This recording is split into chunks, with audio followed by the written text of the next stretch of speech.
Oui, donc bonjour à tous. Donc idem, je vous en remets une petite couche sur les grands shows qui sont faits chaque année.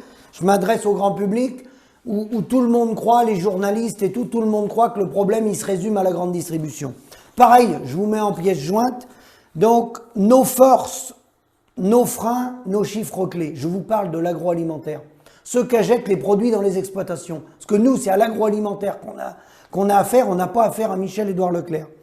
Donc les grands défis de l'agroalimentaire, vous pourrez les lire, c'est de nourrir 9 milliards d'êtres humains sur la planète en 2050. Mais nous on n'est pas d'accord avec ça.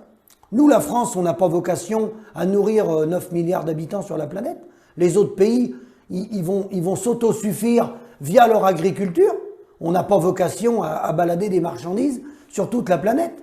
Donc s'ils disent ça, c'est que derrière, ils ont une intention qu'ils mettent en pratique. C'est de nous mettre en compétition sur le globe, nous, entre nous les paysans, et exploiter les paysans dans le monde.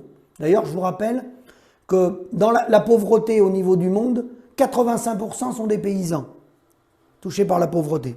Donc, le discours habituel, soutenir notre compétitivité, préserver les ressources de notre planète. Alors ça, c'est faux, parce qu'avec le libre-échange, alors là, ça détruit la planète, totalement faux. Accompagner la transition écologique, bah là, je pense que vous pouvez en rigoler, parce que vous voyez dans l'état que ce modèle dont on nous a entraînés, parce que nous, on n'en voulait pas de ce modèle-là, à produire toujours plus. C'est le système qui nous a amenés là.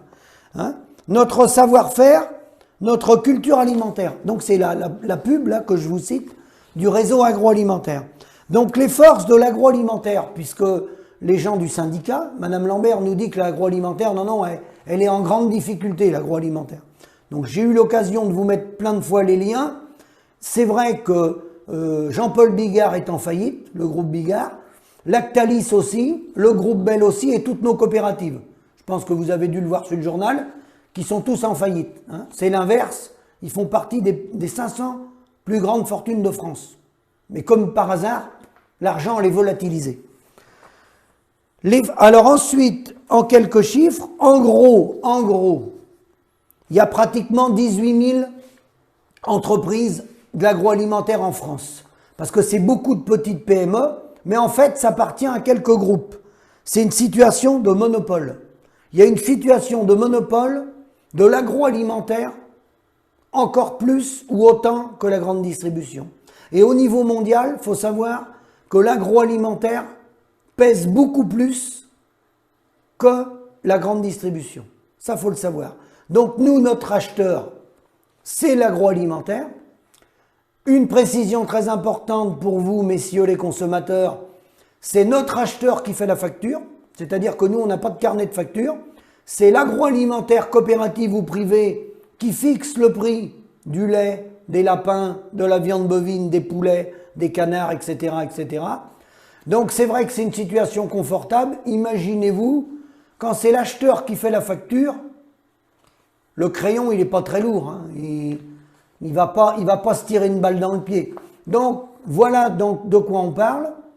Cet agroalimentaire est en cogestion et financé avec le syndicat. Il a des aides de l'État énormes, notamment le réseau coopératif. Les politiques, certains politiques sont directement mêlés dans l'agroalimentaire. Certains même ont des actions dans des entreprises bretonnes dans l'agroalimentaire.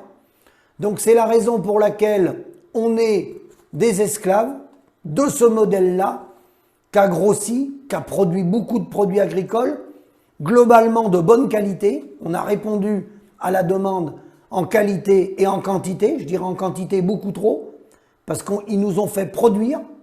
Qui dit excès de marchandises dit baisse du prix. Et donc aujourd'hui, le monde agricole s'est trouvé piégé par l'agroalimentaire. Et donc le responsable de la crise agricole, il est bien là. Parce que nous, on a affaire à nos coopératives et à nos acheteurs privés. On n'a pas affaire à Serge Papin DU, on n'a pas affaire à Michel-Édouard Leclerc, on n'a pas affaire au groupe Carrefour, on n'a pas affaire au Lidl. Entre notre exploitation et la grande distribution, il y a tous les commerçants qui transportent le lait ou les animaux, ils passent par un abattoir ou par des laiteries, et c'est là que se capte la valeur ajoutée. Elle est toute captée là, la valeur ajoutée. Voilà.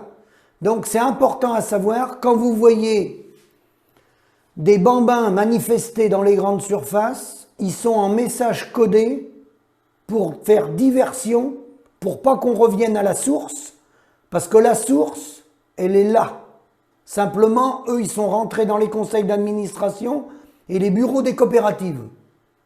Donc, il faut mieux pas que le consommateur se détourne vers l'origine du problème, parce qu'ils risquent de perdre leur place.